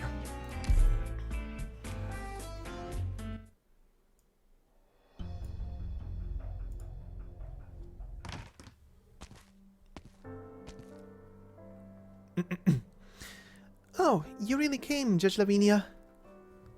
You must be Secretario Rubio's daughter, yes? Yeah, I thought my father was just joking around when he said you'd come and babysit me. My friends and I all adore you. Compared to people like my father, you're like the only clean person in the government. Do you not get along with your father? So I guess. I still like him as a person because he always makes time for me and plays with me a lot. But you know, I think people like him who only care about protecting themselves and not rocking the boat really should have bigger goals in life. His old work friends who started out on the same level as him are way up there now. It took him this long to land a half-decent job, and he doesn't want to do anything more with it. His old work friends? Yeah, one of them was Karachi, Ministro dei Lavori Pubblici, who just died not too long ago. It's a dangerous job. I know. But I saw him on TV every day, and wise guys from all the big familia treated him really well. I don't know, I just think it doesn't make sense trying to be a politician if you can't make it to that level. That might be true. So that's why I was really surprised when father suddenly decided to become the new Ministro dei Lavori Pubblici. I'm not sure what finally made things click for him. But if he did it sooner, my mother probably wouldn't have divorced him. Divorced? Yeah, she thought he was a good-for-nothing, so she left him a few years ago. But my mother has a temper, so I decided to stay with my father. Oh, by the way, you know how he got appointed ministro, right? Can you tell me more about it? Sorry, I actually don't know anything. Aw, okay then. Anyway, you can sit anywhere you'd like. I'm not going anywhere today, but I do want to listen to my father's inaugural speech.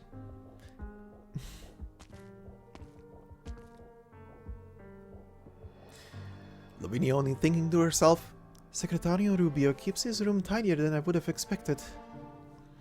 You're surprised too, huh? He probably seems like he'd be a total slop, but he keeps things pretty organized. Oh, right, and he keeps a diary. Really? Yeah, let me think. Right, he keeps it over here.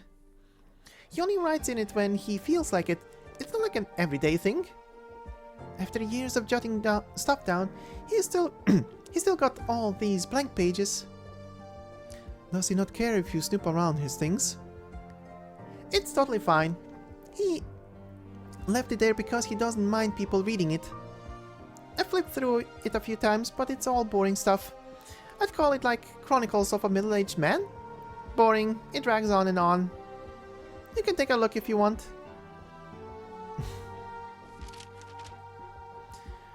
March 5th. I ran into Karachi at a restaurant. We had a drink for the first time in a long while. Reminiscing about old times, I couldn't help but get teary-eyed.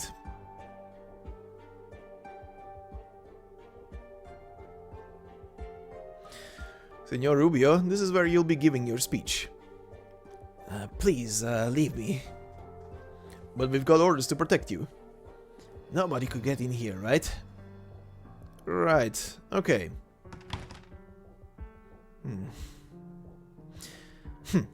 Power, huh?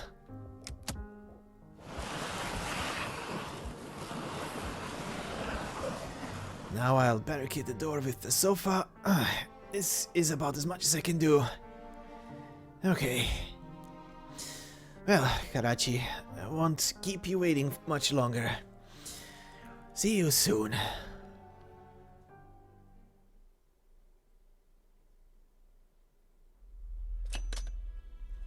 How's it looking? The doctor says the strike just missed her heart by a few centimeters, so she didn't die instantly. But she's still in really bad shape. Where's Texas?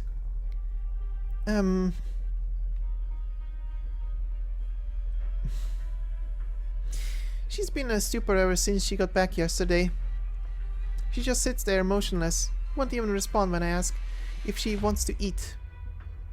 Just give her some time. Croissant and I will guard the hospital, so please take care of her. No need to worry about me. You two look after yourselves. So bored. Alright, I heard there was supposed to be some speech today. Maybe I'll give it a listen. On the radio. Buongiorno, my dear friends and citizens. I imagine most of you don't know much about me, and I can't blame you for that. After all, I came held very minor and unimportant role of Segretario di Sicurezza Alimentare before this. In fact, I believe that most of our dear citizens, apart from the late Minister Caracci and the Honorable Judge Lavinia, know very little about our government. I do not know Judge Lavinia very well, but I do have somewhat of a history with the late Minister Caracci. I believe it would be appropriate to begin my speech with him, a figure everyone here should already be familiar with.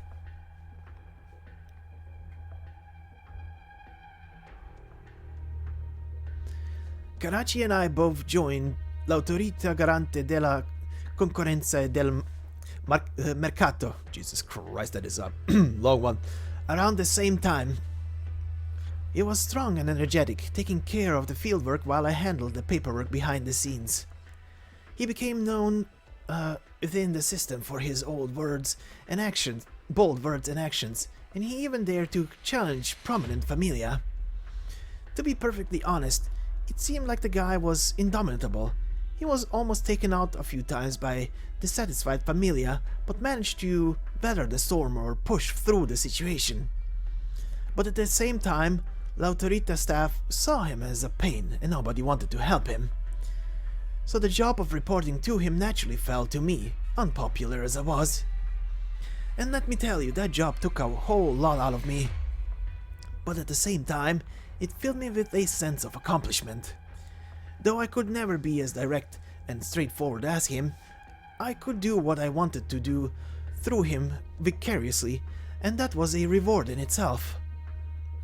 Throughout this process, the two of us became very well acquainted. Leon, you were working with Caracci for the last 2 years, and I know you thought him highly of him. Does this account match with what you knew of him? He certainly was energetic. He knew exactly how to deal with the familia, and that went beyond just being tactful. He knew how to help them under the table while also getting them to serve his interests.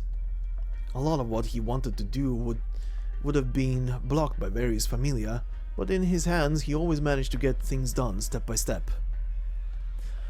I can tell you learned a lot from him.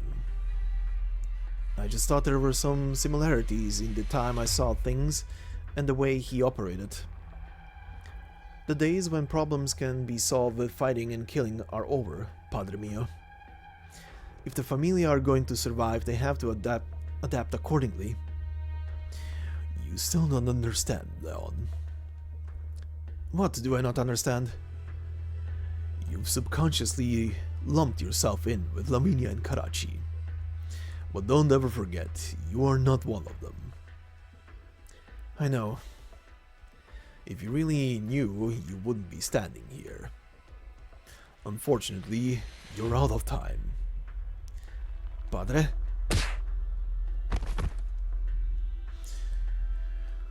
Leon, if you get through this alive, it's what it is.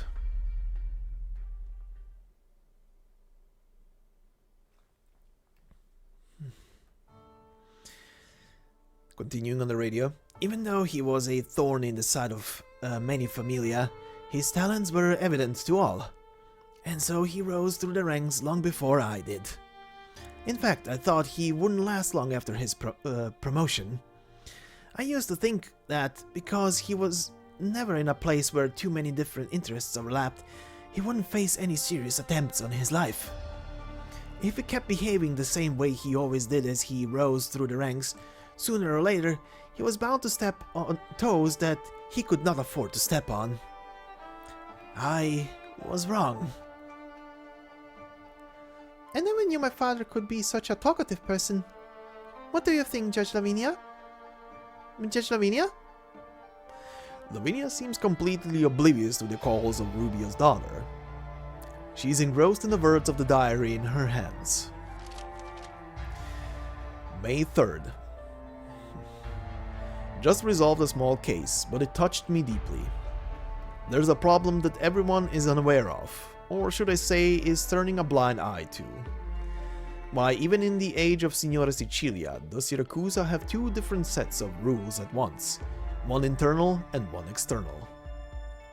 The brutality and greed of the Familia have long been documented, but as brutal and greedy as they may be, they have chosen not to control things themselves. There's a reason for this. It's actually quite simple. Population. The institution of a familia is based on bloodline or personal identity, and this inefficient organization means that the numbers in any given familia will never reach the order of magnitude required to manage even a nomadic city. This means they must rely on a system established by the common citizenry, and they can only seize control of a behemoth such as Siracusa by manipulating this system behind the scenes. Signora Sicilia was actually aware of this fact, so after she rose to power, she drew an even more pronounced line between mafiosi and ordinary folk. And by emphasizing her absolute might and control, she, over the past few decades, has gotten everyone in Siracusa to believe that in Siracusa, the existence of the two orders, internal and external, is taken for granted. To the extent that everyone was forced to forget how the establishment of Siracusa's underground order was only made possible by the consistency of the outward-facing order. This cannot be called anything other than a manifestation of political wisdom. Rubio, you...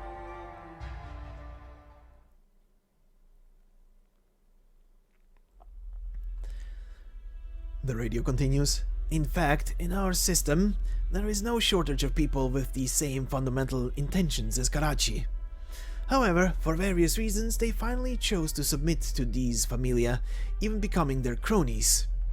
But Karachi was different. Not only did he not give in, he was always looking for ways to fight against them. And his efforts paid off. He did not die as easily as I thought he would, and he even managed to climb higher.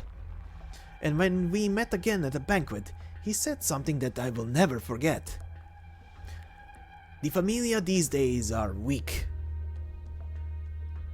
This dude's pretty brave. Huh?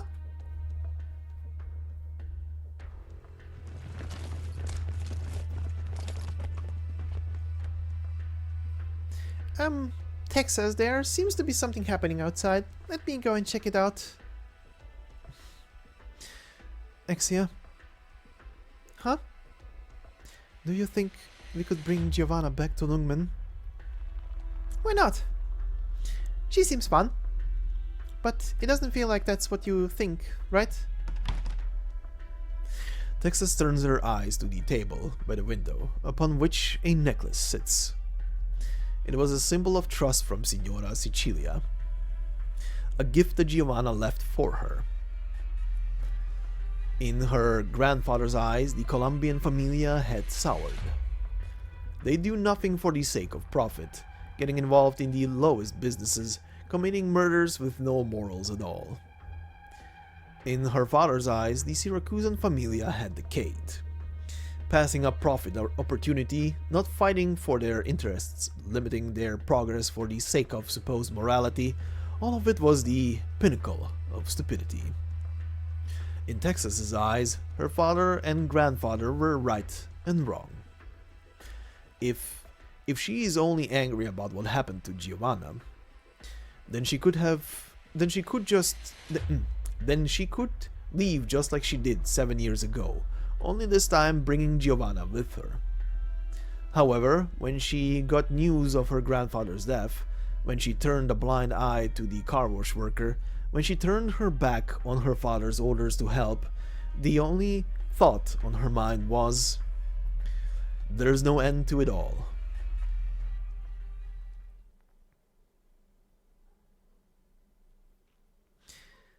The radio continues. He showed me how to deal with the familia in a comically simple way. He offered them goods they couldn't refuse, benefits. It's not as if the familia couldn't take what he had, But what they always lacked was a great manager. They only knew how to plunder, but never actually learned how to govern. Relying on his outstanding abilities, he gradually became a celebrity to several prominent familia. And when they fought over who would fill the role of Ministro dei Lavori Pubblici, he became the candidate that everyone was happy with. Having said all this, I'm sure a lot of you will have questions. You might think Karachi sounds like a guy who played both sides. But what I'd like to say is, in a country like Siracusa, a country rooted in evil, it has never been possible for a good person to exist. To put it mildly, we are all evil. Should he be saying stuff like that in an inaugural speech? October 15th. I met with the judge, Lavinia. From the way people talk about her, I imagine someone like Karachi, a righteous person who wasn't willing to throw away her integrity. Meeting her only confirmed that. There's no way she's unaware of the futility of what she's doing in her current landscape. There's no way she's unaware of the fact that should she ever cross any of the familia, her life would be in grave danger. The irony of all of this is the rights of ordinary people that she strives to protect as a judge mean nothing in the eyes of the familia. They mean so little to them that she has not been snuffed out on her path forward. Talking to her was torture because I had to hold back my admiration for her and treat her like I would anyone else. Karachi once joked that my position made him feel at ease because even if he died, he knew I would be there to pick up the torch. But what if I also died? It's not as if I haven't cultivated and won over a number of youths, but they've never had a leader with any real sway like Karachi. And undoubtedly, Judge Lavinia would make an ideal successor. Of course, I can't push my ideas on her, but I'm afraid I don't have much time left either. There is a once-in-a-lifetime opportunity in front of me. I don't have time to convey each and every one of my thoughts to her. I do believe, however, that if my plan goes well, Judge Lavinia will at least be willing to look after my daughter. Alas, Karachi, my old friend, let me put your death to good use. If our souls can meet once more, I'll have to apologize to you again. But a noble soul like yours probably won't end up in the same place as mine.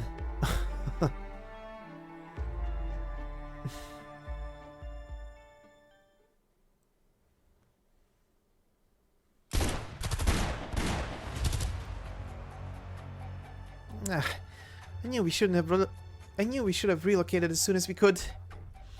But we're just gonna have to work with this, considering everything that happened yesterday. That Sancta's a pain in the ass. It's just one woman, surround her! My trusty partner here is trying to relax, so mind keeping it down? You guys sure love raising hell, don't you? Oh, if anyone else was here, they'd probably be like, but Exia, you also love raising hell too. It sure sucks having to do this alone. What's this? Someone need a helping hand? I've been wondering, do you have way too much time on your hands? I'm just like you. We're all waiting for an answer. What do you mean by that? Does it make a big difference to you whether or not Texas goes back to Lungmen? Absolutely. And as of right now, I want her to go back. Does it mean you're on our side? Sure does. Great. Can't party alone. Sorry. I shouldn't have said all of that depressing stuff.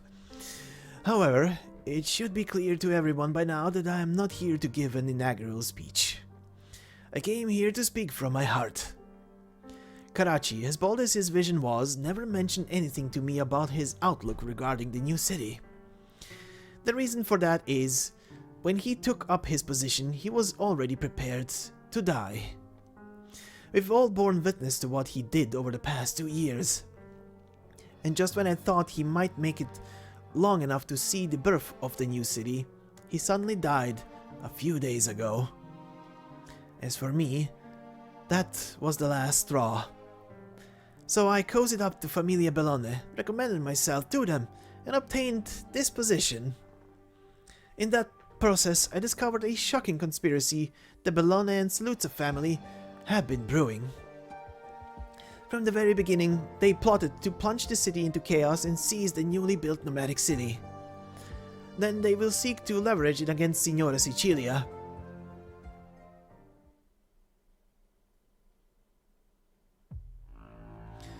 Don Alberto, this... Any news from Bernardo yet? No, Don Alberto. What's the meaning of this, Bernardo? Dan Brown. Dan Brown! I'm here. You're near Rubio's location, right? Yes. Whack the lunatic. Yes, Don Alberto.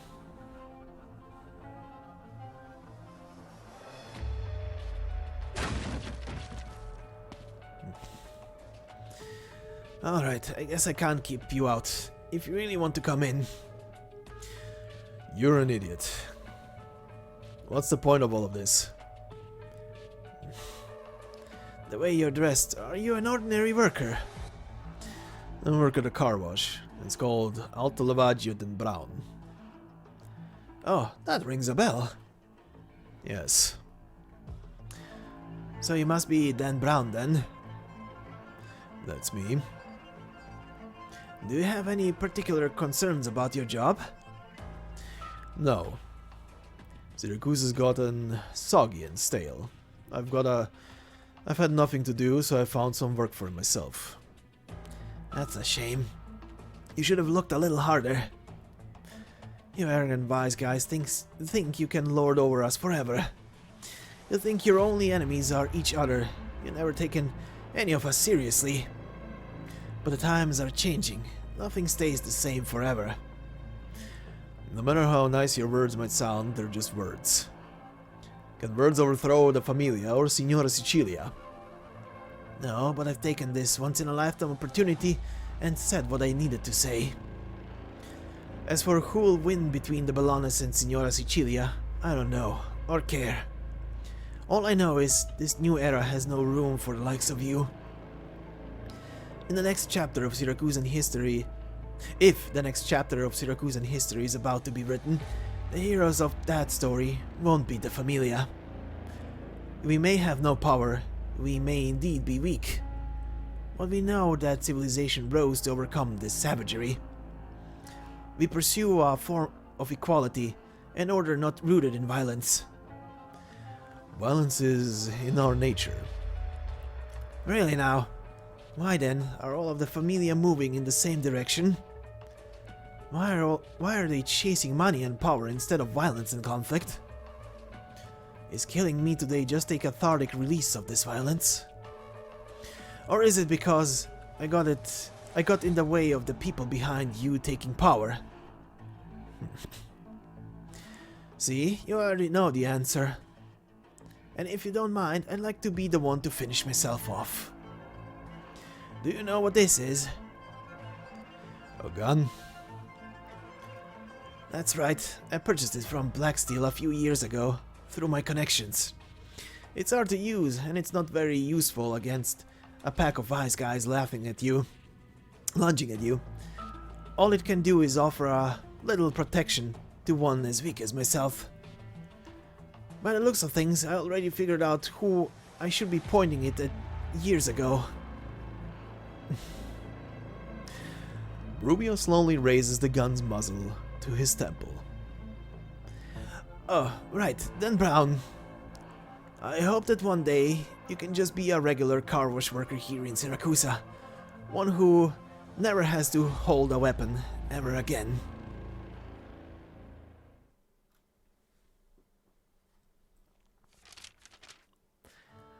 October 19th. How I yearn to unload everything on my chest in a speech. But I cannot. I have to convince them that I decided to take revenge on the Familia because of Karachi's death. Plus, there are some words that cannot be spoken yet. I'm not here to usher in a new era, I'm not arrogant enough to think that. I don't even know how many hearts my words will be able to reach. But I believe that, as long as this country still has people like me, Karachi and Lavinia, then there is still hope for Siracusa. So I will write what I wanted to say here. Having said as much about Karachi, the reality is, as you may realize, I'm not here to talk about Karachi. I'm here to talk about myself, and all of us, my dear citizens. We live in a cage called the Familia. They may not always directly affect our lives, but they are always a part of it. Every ordinary person in Siracusa, over the course of their lives, will come to gain their own understanding of the Familia through various ways. And eventually, they get used to it. However, I hope you can take a good look at the people around you and look back at your own life. There is one thing we all should understand. We are all human beings. Our lives are very much real. We are not livestock in a pen. And above all, we are powerful. Our power comes from the very lives we have created. The lives the mafiosi relish in were also created by our own hands. This is the country we've built, brick by brick. Judge Lavinia, am I dreaming? Why is my father talking with a hitman like that? No, father, he's in danger! Lavinia feels tears welling up in her eyes. But she does not have the time to wipe them, because she already has a premonition in her heart. She moves to Rubio's daughter and gently covers her ears.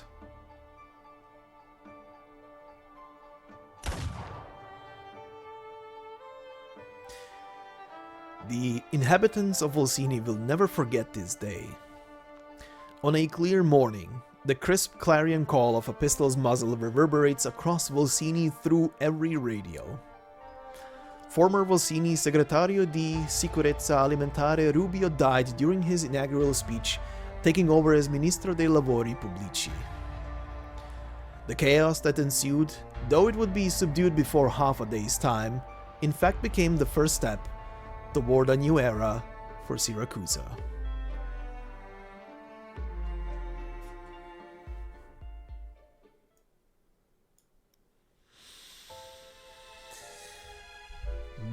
Man, what a way to go out. The balls on that tiny man. Jesus. But that will be it for today's part. Rest in peace, Rubio. You were a very ballsy man.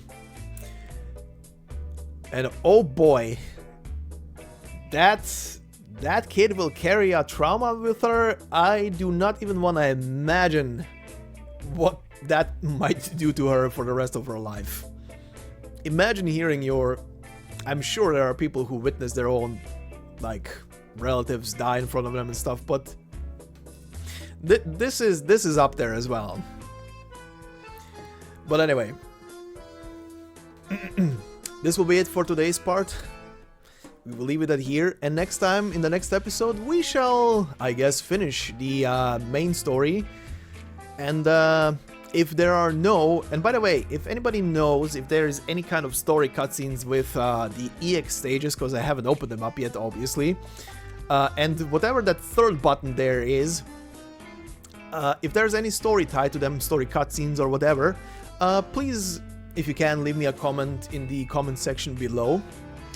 Considering the next part I'll probably be recording late Friday or early Saturday.